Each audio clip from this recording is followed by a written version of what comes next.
Hospitaalli yaala dubartootaaf daa'immanii Abbabachi Goobanaa haadholii rakkoo fayyaa gadameessaa fi da'umsaan wal qabatan wal'aanuu fi daa'imman baatii tokko gadi wal'aanuu irratti xiyyeeffatee hojjetaa kan ture yoo ta'u yeroo ammaa kana tajaajila isaa babal'isuun dhibee kaansarii, maseenummaa, wal'aansa daa'imman garaa keessa jiraniif kennuu irratti fuulleffatee hojjetaa akka jiru Daayirektarri Meedikaal Hospitaalichaa Dr. Ahimad Ibbaabuu himaniiru. Daa'imman garaa keessa jiran kanaan dura biyya alaatti yaalchisuuf ergamaa akka turan kaasanii amma garuu tajaajilli wal'aansa kanaa hospitaala isaaniitti kennamaa jiraachuu himaniiru. በአብዛኛው ሰው ይሄ ጉዳይ ሲያጋጥመው ባይናን namni rakkoon kun yeroo isa mudatu biyya alaa deemee wal'aansa kana argachuuf qabsoo guddaa taasisaa ture. Amma garuu yoo xiqqaate Finfinnee fi naannoo Finfinnee magaalaa Shaggar naannoo Oromiyaa keessaa bakkeewwan muraasa akkasumas naannoo Amaaraa irraa haadholiin rakkoo wal fakkaataa qaban tajaajila kana argachuuf dhufaa jiru.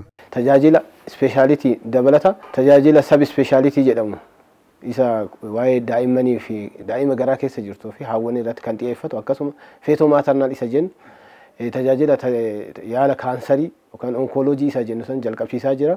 Kan biraa immoo tajaajila daa'ima dhabuu yookaan maseenummaa asitti hiikuu irratti babal'isaa jira.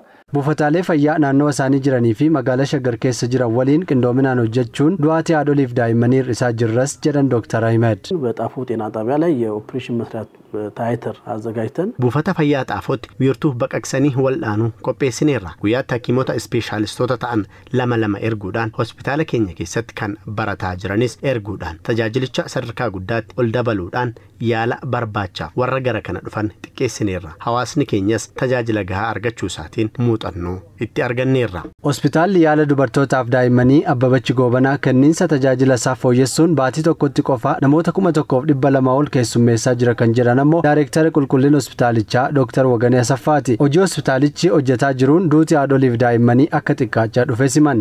Haawwoliin sababa ulfaatiin du'an 0.02 gadi parsantii 0.2 gadi jechuudha. Baay'ee xiqqaadha jechuudha. Akka biyyaatti iyyuu parsantii kaa'ame irrattu baay'ee gadi kan xiqqaate jechuudha. Akkasumas kan daa'immanis duratti kan ture naannoo 3.4 manaamina kan ture amma naannoo 1.8tti gadi hir'ate jechuudha. Baay'ee gadi hir'ate. Kuni maal irraan dhufuu kan danda'e tajaajila kennamuun fakkeenyaaf maashinni daa'imni namoonni ittiin harganuu hin dandeenye ittiin harganan galchuurraan humna namaa dabaluurraan kutaa tajaajila adda addaa babal'isuudhaan. Tajaajilamtoonni fi ogeeyyiin hospitaalichaa haasofsiifne yaada kennaniin tajaajila hospitaalicha keessatti argatan kan isaan gammachiisu ta'uu kaasanii ammallee gama meeshaalee wal'aansaaf barbaachisan guuttachuu hanqina humna namaa fi sireen wal'aansa daa'immaniif dubartootaaf oolan xiqqaa ta'uu kaasaniiru. Baay'inni meeshaalee kan akka mekaanikaal ventileetarii kana daa'ima kanaaf sirna argansuu daa'imoota kanaaf yaalaaf barbaachisan hanga barbaadamuutiin miti hanqinni ni jira. Meeshaaleen akkasii humni namaallee hanqinni humna namaallee ni jiraata.